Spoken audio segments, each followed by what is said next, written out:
We're on part A, sinusoidal functions.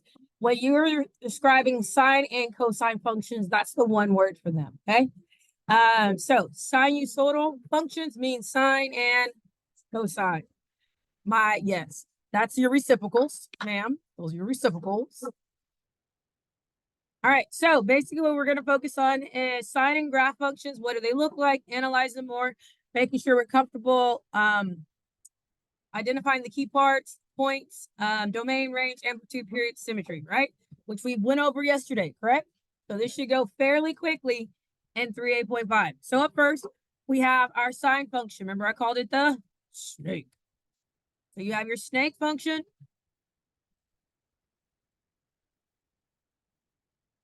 I don't know why I can't write. There we go. Okay, so with your key points, so your key points, our first one, where's our first x-intercept? 0, 0. After our first intercept, we have our max. And where's our max? Pi over 2 and 1. Then we have our next x. And where's our next x? Pi. Then we have our min. Where's our min at? 3 pi over 2 and -1. And then we have our last and final x at 2 pi. Okay? Those are the key features of that. So reviewing yesterday, right? We're all still here? Not used to it yesterday, but you know what I meant 2 days ago. Domain. What is it? All real numbers from -infinity to positive infinity. What's my range? What's my amplitude? 1. A equals 1. Well, the absolute value of whatever 1 is. 1. The period, I put it on the wrong side. Yeah. And my period is 2 pi. Because how long does it take me to make my shape? 2 pi equals 1. Period is 2 pi. Okay, remember it's 2 pi because your b equal 1. And to determine your period equals 2 pi divided by your b. And then symmetry. What kind of symmetry do you think this graph has? Not called x-axis. Those part of your do now was to get you to remember even and odd behaviors. Okay, is this a graph with an even symmetry or an odd symmetry? It has odd symmetry. What are my end behaviors doing? They're going opposite direction. That's why our do now was our do now. What? She played something crazy. Okay, this is odd. Okay, it also is odd because if you rotate your paper 180 degrees, does the function still look the same? Imagine the axis.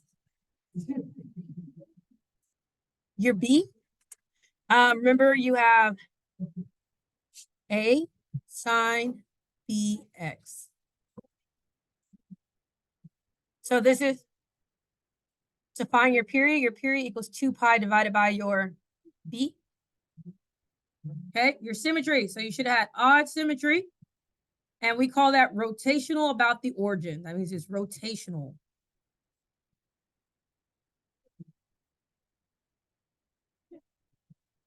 Okay, so really quick, doing our cosine. Cosine. What are my key points for cosine? What do we start with? Our max, which is at 0, 1. Then we go to our x, and where's our x at? I over 2, 0. Then we go to our min, and where's our min at? Pi -1. Then we go back to our x, and we're where? And then our max. And our max is at 2 pi 1. Those are our key points. Our domain is the same thing, -infinity to positive infinity. Your range is -1 to 1. Your amplitude, which is the absolute value of your A, equals 1. Your period, which equals 2 pi divided by B, is 2 pi. And then last but not least, what is this? Even symmetry. It's even. It is reflective symmetry. So it means it's reflective over y-axis. Mhm. We will come to that conclusion, hopefully. Yeah. Okay. Remember we talked about behaviors. I'm doing this on cosine, even behaviors, right? And I'm doing this. Over here, my arms. You know what they're doing. For sine. And cosine is our up. Yes. All right. So hopefully your 3.4 assignments have been going fairly smoothly on analyzing the graphs. Yes. Because this is what 3A.4 was pretty much about, correct? The only new thing that we're adding is odd and even. Agreed? All right. Just making sure we're all there.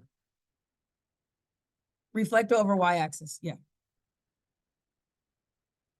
I don't know why I put an R on reflectiver. I just made up a word. Reflectiver. Reflectiver. Yeah, that's a word. That's a word for you. You never saw it. All right, here we go. So when we're talking about sinusoidal, a function is sinusoidal if it can be written in the form. So this is the full expanded form with all transformations in place. Okay. A sine parentheses B parentheses X plus C plus D. Okay. Notice that the inside has to be factored. Do we see that? The inside has to be factored. And that's because your leading term, in order to identify your C, has to be found when X has a coefficient of 1. So we're going to discuss what each role, each function each piece plays, okay? I think you should have enough room to do it at the bottom. Do you have some room at the bottom of your page? Just a little bit? Okay, cool. We're going to write it in. So A is our by itself. Absolute value A, we said, is our what? It tells us our amp. And then for transformation, it's our what? Our vertical, right? Our vertical reflect, our vertical dilation. It tells us if we have a reflection over the which axis? Over the X. And how do we know that? If it is negative.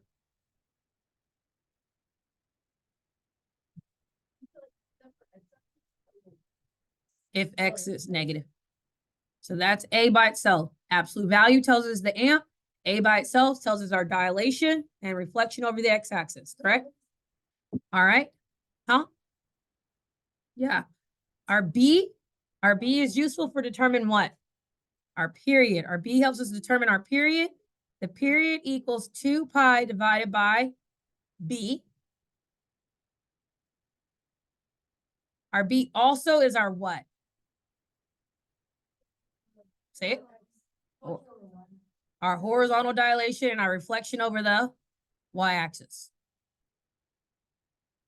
And reflection over y. When am I reflected over the y? If it's negative. Okay. What do you think C is? It's our new guy. Our C is our horizontal shift, right? Whether we're going left or right. So it's our horizontal shift.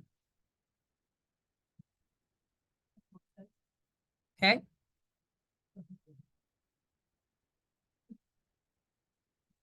All right. I have a question for y'all. Y'all got to tell me how you want to handle horizontal shift. Okay. And these notes, they have C being what it is. What we've learned all the ways is that C is a liar. How do y'all want to move forward? Do we want to keep it with X plus C in the original formula? No, it's what's comfortable for you.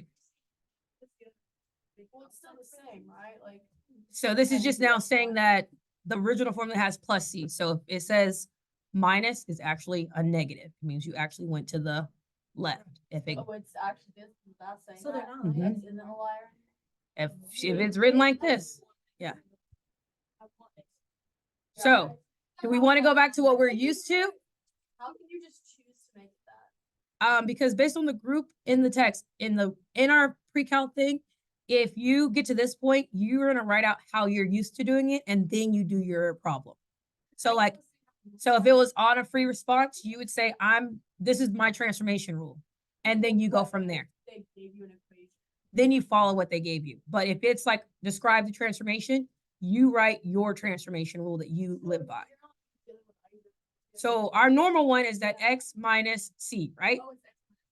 That's what we've had the entire time for all of our transformations. That's why x has been a liar. Okay. So that's what we've used all of algebra 2, all of pre-cal up until this point. What do y'all want to do with trig? Just keep it how you- But if they just gave me an equation or like graph the translation, and it was like x minus 5, would I go to the right or the left? If it was like cosine of x minus 5. I would say If it gave it, that would probably be a multiple choice first. Yeah. based on that, Yeah, I would assume it goes this way, but that was been the argument in the AP pre-cal teacher Facebook. No one's decided yet. Yeah, I'm confused. Like, is it not hilarity? Would X start telling the truth? Are we just like? exactly. It's weird, right? I'm gonna stick to x minus c because even when I was a student in pre-cal, it was x minus c, and I don't want to change it. Yeah, if we've been doing that, let's do And it. I don't want to change it. It was just something that came up. And this is part of the reason why it came up, because if you look at some of the newer teachers creating documents, they're using plus C instead of minus C. I think they are, because why change something that I've been doing since I was 16?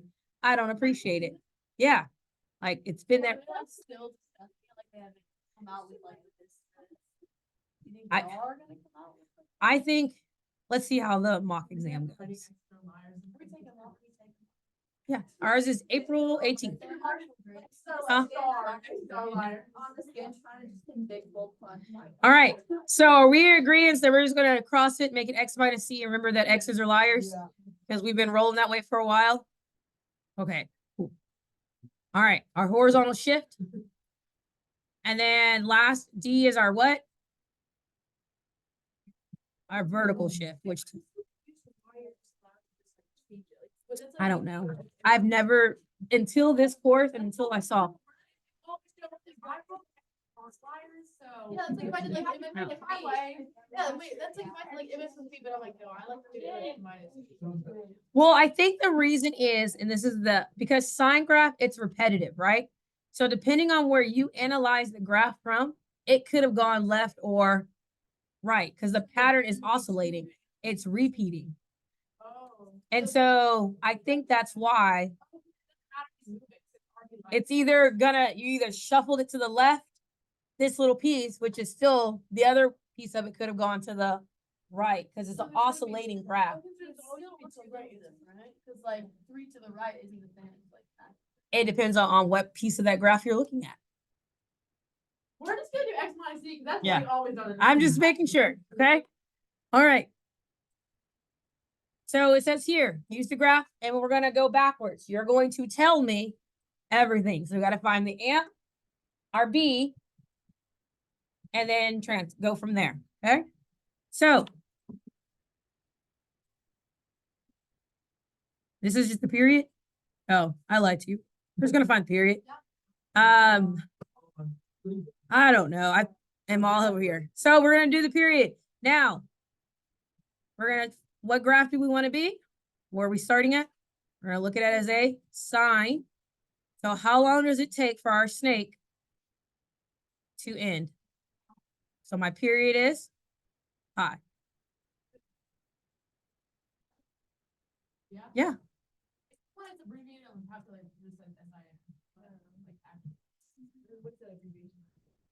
I don't know. All right. So on this one, where are we starting at? And how long does it take for our cup to repeat? Pi over 2. So this is which graph? Cosine, and the period is pi over 2. Can you just know like anytime it goes to the origin of 0, 0 is sine?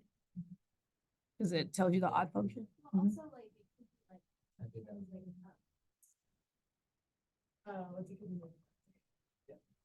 All the translations come into play.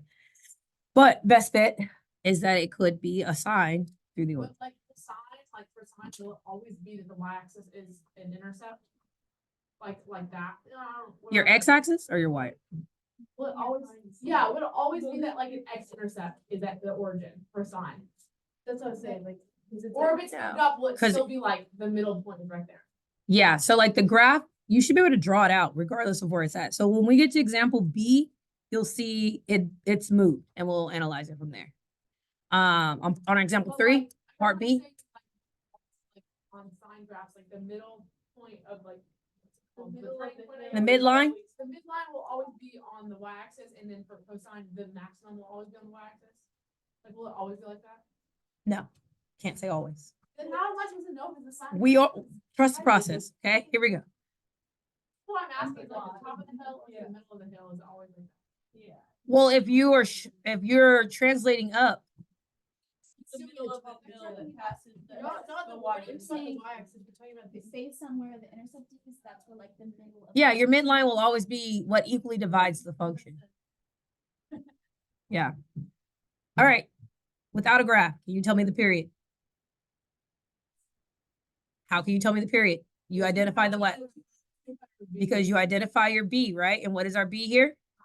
5. And your period equals 2 pi divided by your B. So for this one, it's 2 pi over 5. You always have to simplify. How do we do that? You can't. It's already simplified. No, I mean. Oh. Fractions are our friends.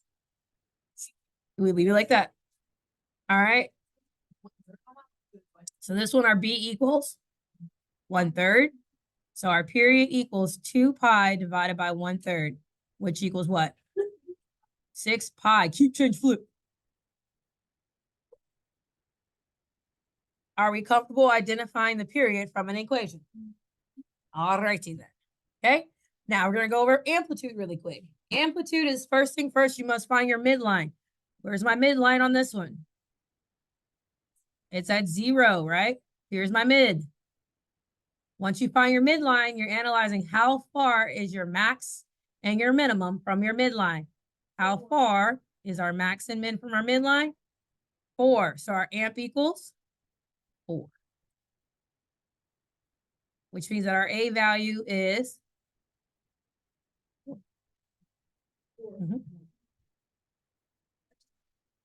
Okay. Okay. All right. This has been translated. We still need to find our midline. Where's our midline through? Our midline is through 2. And is that something you figure out by like looking at it, or do you? Yes. Calculate? To do the calculation, you find the difference. If you want to do it mathematically, it's your max minus min divided by 2 equals your mid. Okay? So if you were doing it mathematically, it's your max minus your min. I didn't say. Max plus your min is the average of your max and your min. Thank you, Caroline. Like, how do we subtract there, lady? Yeah. So you add and divide because you're finding the average, right? Your midline is your average between your maximum and your minimum. I thought it was minus. I am right. You're making me think I'm crazy. It's the difference between the two, and difference is subtraction. Why am I listening to y'all?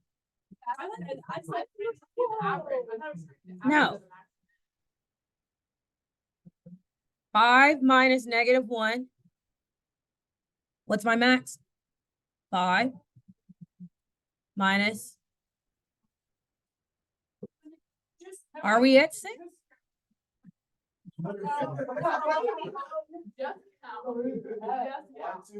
Yeah. Isn't that 3? Yeah. Okay. I was like, why are you making me think I'm crazy?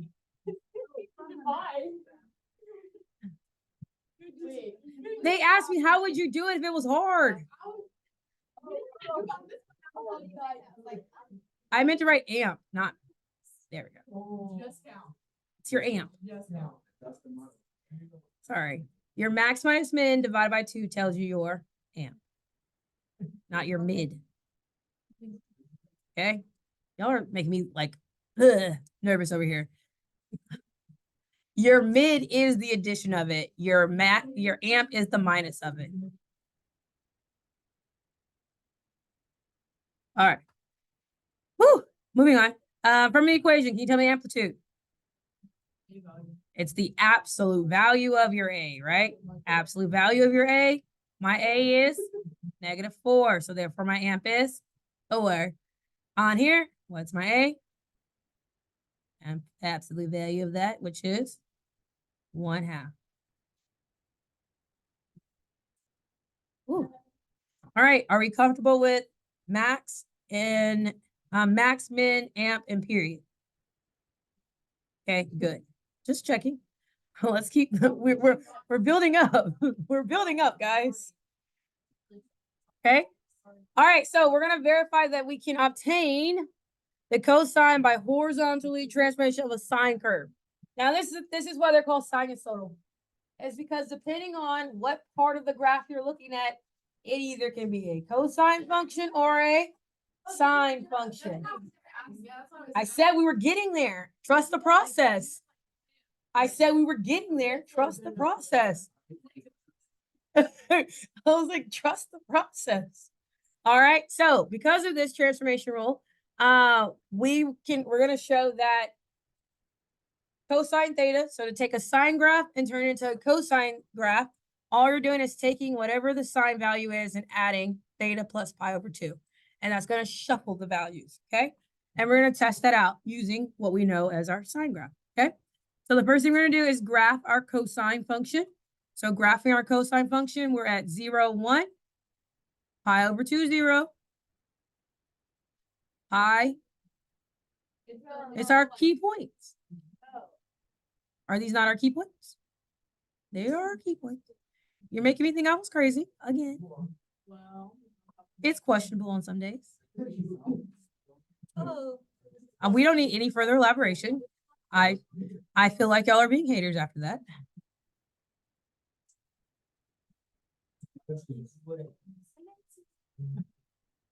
All right. Yes.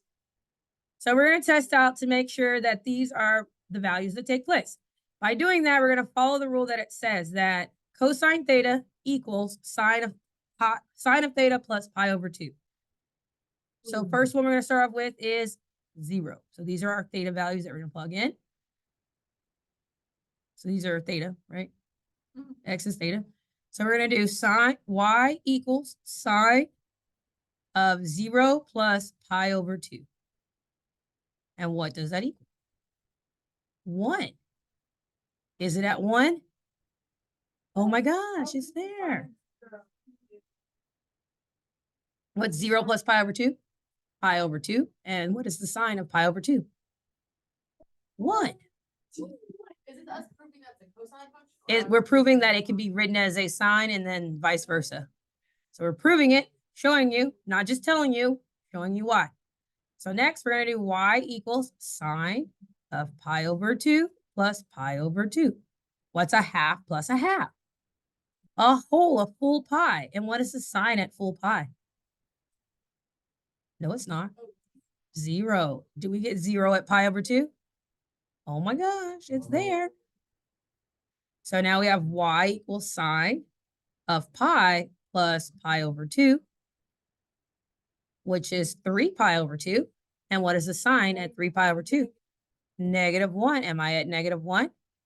Can you fill out this first and then graph it? Yeah, but the purpose is we're just proving it. You already know these points. No, wait, well, wait.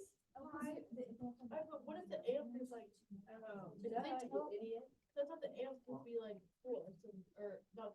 This is just from the parent function right now. How do we know this? Wait, Ms. Jones. Yes. On A, when it says graph it, like, and it gives you that domain, are we supposed to, like, start the first cosine point at -pi or start on the origin? I just got The way we lazy. did?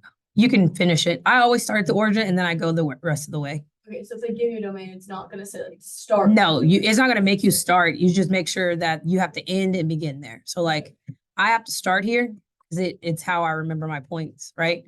So I always start at the origin and then I mimic from there. So it's sine of theta plus pi over 2, like that's like. So the last, That's like gonna be the same for every single thing, or is it gonna be like different? it's just the rule for this. And did it work? Yes. So that's what it means when they're called, why it's called sinusoidal, is that every cosine function can be represented as a sine function, every sine function can be represented as a cosine. Make sense? So that's why you have to pay attention to whatever they give you as your interval to analyze.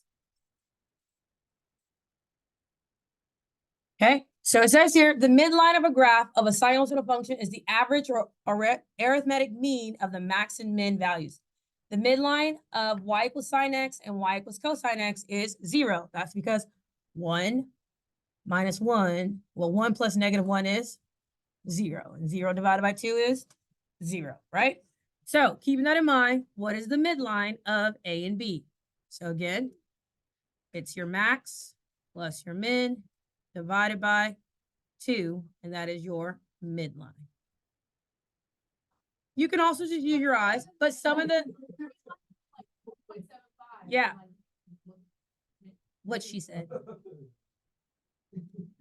Okay, so on this one, my max is at, it's the average of the two, so you're adding. Max minus min is going to tell you your A, your amplitude. It's max plus. So you have 5 plus -1. What's 5 plus -1? 4. What's half of 4? Is my midline at 2. Do we see that? So my midline is at y equals 2.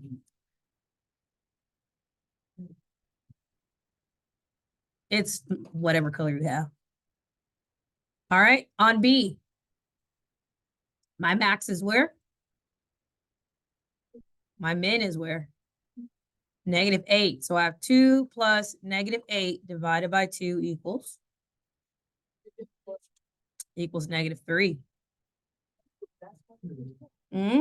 Has to be careful. But it's at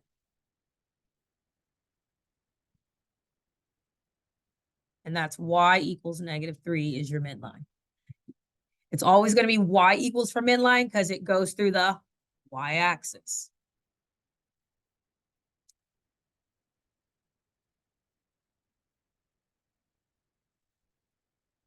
Okay. You also can use your midline to determine your amplitude.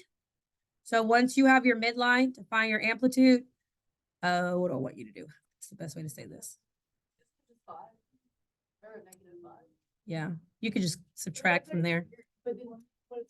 Your Your amp, like your amp, just subtract. 5 minus 2, right? Is it not just subtraction? Why are you making me think I'm crazy? That gives you the right number, just subtract.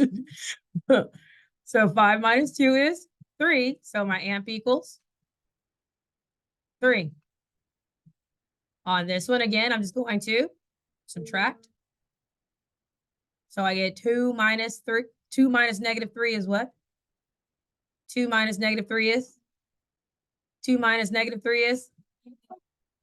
5. Just +5, guys. 2 minus -3 is +5. 2, I kept saying it. I was like, where can I say it? So my amp equals 5. You just kept wanting to hear that, didn't you? I was like, no, I'm saying that right. 3 minus. A negative times a negative makes a positive. So it becomes 3 plus 2, which makes it 5. Shocker. Learn something new every day. Yes. All right. I'm like, I zoned out. I was like, what? We did.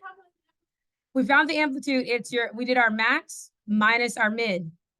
Minus our mid. Max minus our mid gave us our amp. Do we see that? Huh? I didn't write anything. Is your midline. So just the max minus. If you have your max minus your mid, that equals your amp. A second ago, you did make us write down that max. That's if you're just using your max and your minimum. Yeah, max minus equals amp. Yes. Yeah. If I'm doing all of, like, that's all you're doing. Okay, wait, you said. Wait, why did that one, the max? Because I already have the amp. I already have the mid. I'm just subtracting. Yes, it says mid, not minimum. It says mid. All I'm doing is going from here to here, guys. 1, 2, 3, 4, 5. Not the brightest. What are we doing today? I keep saying, I said, see, look. Look. Is it the rain? It's the rain outside. I wanted to hear this. I was trying to give y'all something. I'm.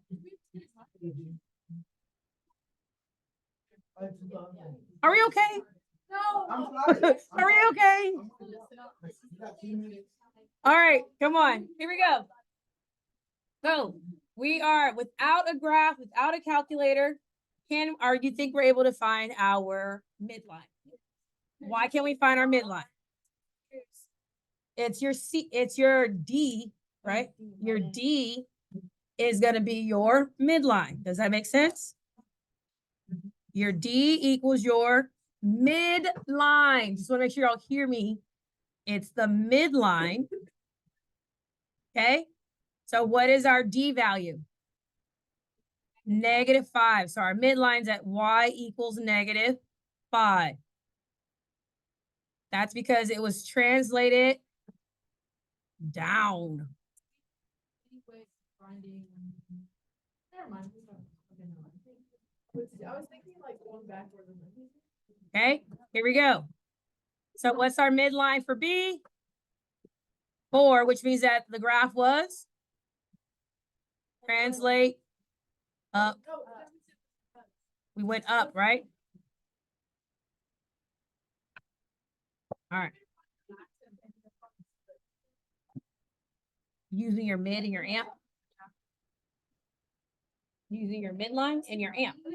You're either going to add or subtract those values. No, like, can you find your max and your mid? Different looking equation?